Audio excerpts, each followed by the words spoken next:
يا صباح الخير يا جماعة، عاملين ايه؟ يا رب تكونوا كويسين. جمعة مباركة على الجميع ان شاء الله. طبعا انا بسجل الفيديو ده بالليل. النهاردة يلا هنفطر مع بعض بقى، وهوريكم روتين يوم الجمعة عندي بصراحة. النهاردة قلت بقى هنعمل بقى فطار مختلف. كل مرة بقى لي بطاطس وفول وطعمية والكلام ده. قلت المرة دي بقى بصراحة نغير ونجيب فطير. زي ما انتوا شايفين كده انا بجيب الفطيرة يا جماعة، وبقصقصها كده بالمقص، علشان طبعا انتي بتبقى عندك اطفال، فكل واحد ياخد حتة كده، ما تبقاش بقى نقعد نقطع فيها وتتبهدل مننا والكلام ده كله. زي ما انتوا شايفين انا بقطعها كده حسب ما تيجي بقى معايا. بقطعها مربعات مثلثات كده، وبضطر افردها بقى في الطبق وبحطها على الميكرويف على طول. ما تنسوش يا جماعة، اهم حاجة النهاردة بالله عليكم ندعي لفلسطين وولاد فلسطين واللي بيحصل في فلسطين بالرحمة يا رب. ربنا يغفر لهم ويقويهم على اللي هم فيه.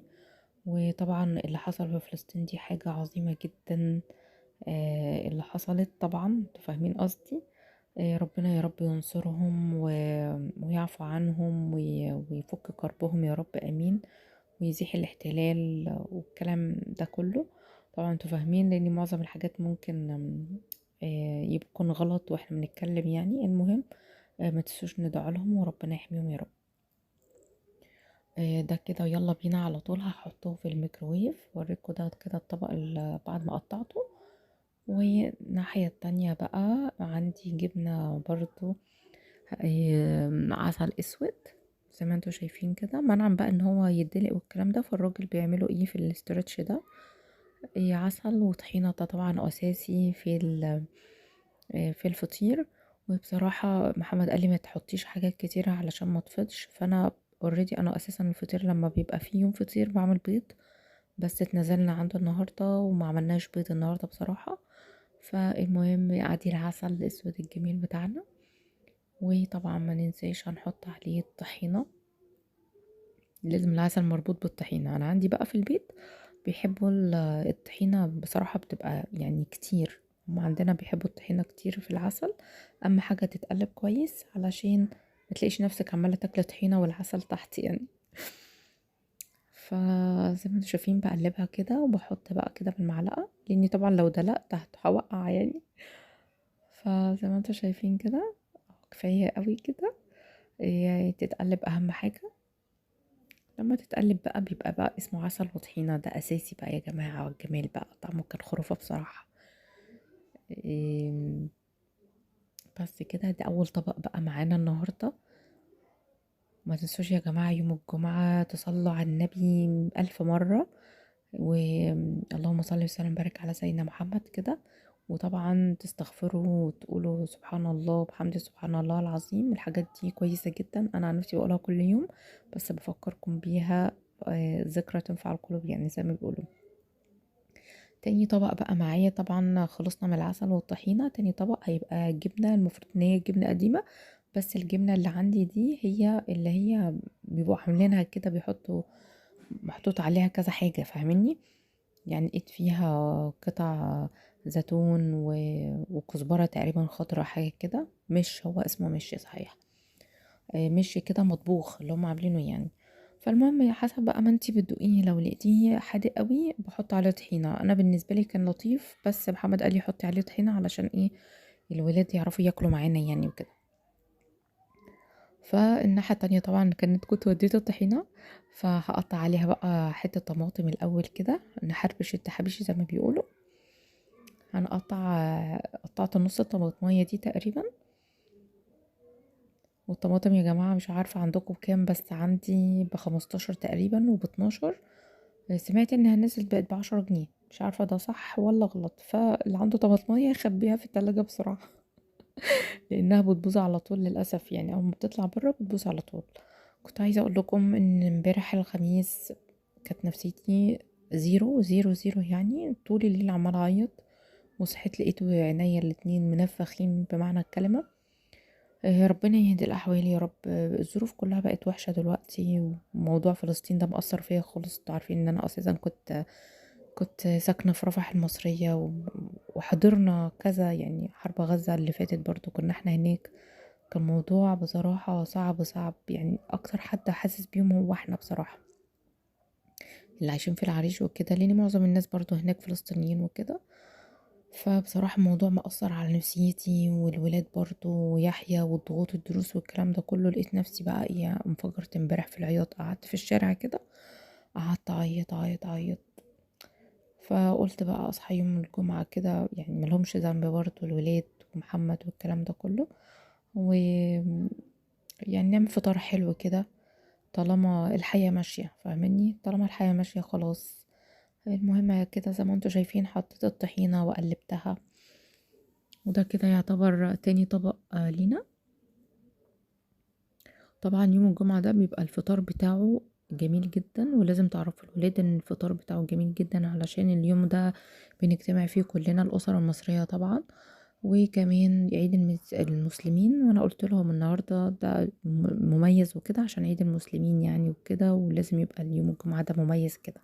زي ما احنا طبعا بنقعد نفتكر ايام زمان لما كنت في بيت بابا بنعمل ايه في الشتاء. ماما كانت تعمل لنا آم، اسمها ايه دي يا ربي، عشعرية باللبن وكده، كانت بتدفينا.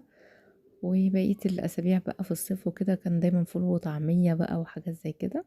لكن أهل محمد كان بيقول لي إن هما كانوا بيجيبوا كبد، كبد بقري طبعا، وبيعملوه يوم الجمعة. مش عارفة الكلام ده كان غريب عليا بصراحة، مش عارفة في ناس فعلا كده ولا لأ. إيه بس كل واحد ليه طقوسه بقى. فانا عايزه اقوله ان الطقوس دي بتبقى ثابته في دماغ الولاد زي ما هي ثابته معانا. إيه ده تالت طبق ليا. كان عندي لانشون، مش عارفه اخوان تقريبا، فكنت حاطه بقى اللانشون، و حطيت بقى جنبه جبنه رومي كمان، كانت عندي في التلاجة ما جبناش يعني، كانت عندي في التلاجة. اي حاجه بقى عندك في التلاجة حطيها، يعني فاهمين؟ هي يعني اي حاجة حلوة في التلاجة حطيها، ما تستخسريش في ولادك حاجة، يعني متجمعين بقى واليوم ان شاء الله يبقى لطيف وكده، فانتي بتحطي حاجات كويسة. والولاد على الاكل قعدوا بقى يقولوا لي تسلم ايديك يا ماما ومش عارفه ايه، وكلام حلو قوي. فكان عندي برضو قشطة كده، قشطة محمد برضو كان شاريها من ضمن الحاجات. مش وش اللبن يعني، فاهماني؟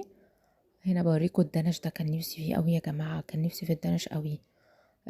جبناه امبارح. جابولي طبعا لما شافني عمالة اعيط بقى والكلام ده كله، فقال لي ان راضية بحاجة الست اللي تعبانة معانا دي. فالمهم الدنش كلت واحد امبارح، وده هسيبه النهارده برضه اتعشى بيه. القشطة بقى بعملها كده زي ما انتوا شايفين كده، وانا عن نفسي بحب القشطة مع المربى. طبعا انا هنا في بقى مثلا في ناس ما بتحبهاش مع المربى، في ناس بتحطوها على على الحلاوة، في ناس بيحطوا عليها عسل. انا بحبها على العسل وبحبها على المربى. فالمهم دي بقى حطيت بقى، سألت محمد عايزني احط لك مربى ايه، فهو كان جايب امبارح مربى بدون سكر. مربى خام كده بدون سكر، مربى برتقان زي ما انتوا شايفين. بس بوريكم ان هي من بدون اضافة سكر. شايفين الكاميرا جابتها ايه؟ بصراحة دي بقى حلوة لمرضى السكر واللي عايز يعمل، واللي بيعمل رجيم والكلام ده كله، رغم ان الحاجات اللي احنا بناكلها دي كلها ملهاش علاقة بالرجيم يعني. بس المهم بقى حطيت منها طبعا. انا كل ده عماله بفتح فيها لانها لقيتها متغلفه كويس قوي، يعني قطعت حته وبرضو لا طلعت متغلفه كويس. فحطيت بقى زي ما انتوا شايفين كده، انتوا لسه ما شايفين حاجه. كل ده بفتح فيها. واخيرا فتحتها يا جماعه. فيلا بقى هوريكم بقى شكلها عامل ازاي من جوه. هي انا عايزه اقول لكم ان ان هي بيبقى فيها حتت كده من القشر بتاع البرتقال. بصراحة السنة اللي فاتت كان جايلي برضو منها مربى تفاح، كانت فظيعة، كانت فظيعة. أنا فاكراها كويس، مربى التفاح كانوا حاطين فيها قرنفل. كانت حلوة قوي، كان التفاح باين فيها جدا. بصوا دي بوريكوا اهي شرايح كده من بتاعة البرتقال. بصراحة هي ميزة كانت عاملة كده كوكتيل حلو قوي. الميزز مع اسمها ايه دي، مع القشطة. يعني الاتنين كانوا معادلين بعض، ما كانوش مسكرين اوفر يعني. فالمهم هنا بقى بصراحة خطر في بالي العيال ان هم مش هيعجبهم المربى مع القشطة دي بصراحة، لانها مربى برتقان وكده، فقلت احط لهم معلقتين برضو كده مع عسل نحل. وانتوا عارفين ان عسل نحل بيقوي المناعة والكلام ده. العسل النحل ده انا كنت اصلا جايباه من العريش، ده اللي كان فيه المكسرات. ما شاء الله خلصنا مكسرات وفضل العسل. فايه بقى دلوقتي، مش عارفة انا طولت ليه كده. دلوقتي هحط ان شاء الله العسل اهو يا جماعة، بيتحط اهو. بصوا، عسل طبعا. أنا لو كان عندي مكسرات خارجية كنت حطيت عليها مكسرات يعني. بس ما علينا، اي حاجة عندك في البيت حطيها، العيال مش هتقول لا. وفي نفس الوقت يوم الجمعة بيلم يعني اي حاجة بحطيها. انا عندي طبعا دقة زعتر والكلام ده. عايزة اوريكم بقى الشوكولاتة اللي جات لي امبارح. بصوا طلعت مصرية بس بصراحة دارك، وفيها قطع فراولة، انتوا متخيلين؟ اقسم بالله طلعت جميلة قوي. ده انا هي اساسا شكلها عامل كأنها ايه، استخسرت افتحها شوية يعني، بس فتحتها في الاخر يعني. هي عاملة زي كأنها لوحة فنية، سبحان الله شكلها جميل جميل جميل. بحسبها مستوردة وطلعت مش مستوردة. دلوقتي طبعا انا الناحية التانية كنت بسخن الفطير، ادي اهو كده سخن الحمد لله. وكده الاكلة بتاعتنا اكتملت. تعالوا بقى هوريكوا بقى انا عن نفسي بحب الفطير بصراحة، بحب اسخنه كمان في الطاسة واحمره قوي. بس قلت مش مشكلة، قضي نفسك. هنا بقى بصوا زي ما انتوا شايفين الجمال والحلاوة، بقرب لكم من كل حاجة بقى.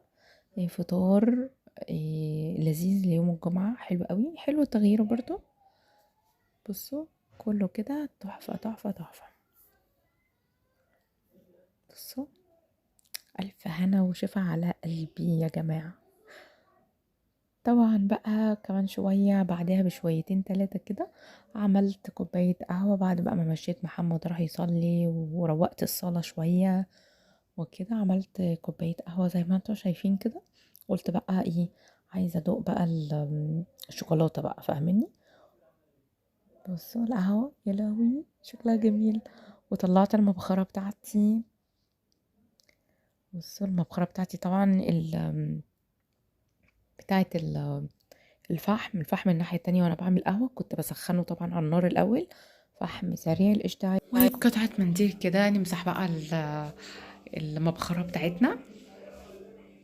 نبتدي بقى نجيب بقى ايه الناحية التانية الفحم. ايوه الفحم ده طبعا بيشتغل بسرعة يا جماعة، يعني مجرد ما هو اساسا بيشم النار كده بيشتغل. البخور ده اسمه بخور السلطان، ده يا جماعة كنت بجيبه من الكويت، كان جاي لنا هدية. بس هو كده كده موجود يعني ما تقلقوش، كل حاجات بره بقت تيجي دلوقتي. هي قطعة بقى صغيرة كده تحط على الفحمية، وما أدراكي بقى من الريحة بتعبق الشقة ازاي. بصوا يا لهوي على الجمال. طبعا دي انت ممكن ده هوريكم بتبخروا نفسكم ازاي بيها. طبعا تبخروا بقى، متنسوش النهارده الجمعة تبخروا بقى الشقة كلها علشان اي حاجة وحشة تطلع والطاقة السلبية تطلع برضو. وتفتحوا اهم حاجة الشبابيك علشان ايه لو في اي حاجة وحشة تطلع. كده بتبخري نفسك، بتجيبي ايه البخار عليكي كده. ودي الشوكولاتة بتاعتي يا جماعة اللي هفتحها. نطلع بينا على الصالة بسرعة بقى. بصوا هنا بقى كنت مروقة الحمد لله الانتريه وحابسة العيال في الأوضة. فهنا بقى ببخر الانتريه كده، الكنب وكده. وبصراحة كنت فاتحة على قناة الجزيرة يا جماعة علشان الأحداث اللي دايرة دلوقتي بتاعت كيكو كيكو وكده. فكنت قاعدة بقى عمالة أدعي لهم وكده. وهنا فتحت بقى الشوكولاتة بتاعتي دارك وجميلة كده، ولقيت فيها كمان حتت بصوا شايفين الأحمر اللي هناك ده حتت فراولة، كانت بصراحة جميلة. واتفاجئت هنا بقى ان هي اساسا مصري، صنع في مصر زي ما بيقولوا كده، رغم ان مفيش ولا كلمة فيها مصر يعني غير من ورا صنع في مصر على طول بس. وابتديت اشرب بقى القهوة بتاعتي. وعايزة اقول لكم ان القهوة يا جماعة في الاخر يحيى قلبها لي زي ما انتوا شايفين كده. طبعا اتعصبت وما كانش جات من ريحة هتيجي منين يعني. اشوف الشكو بخير وباي باي.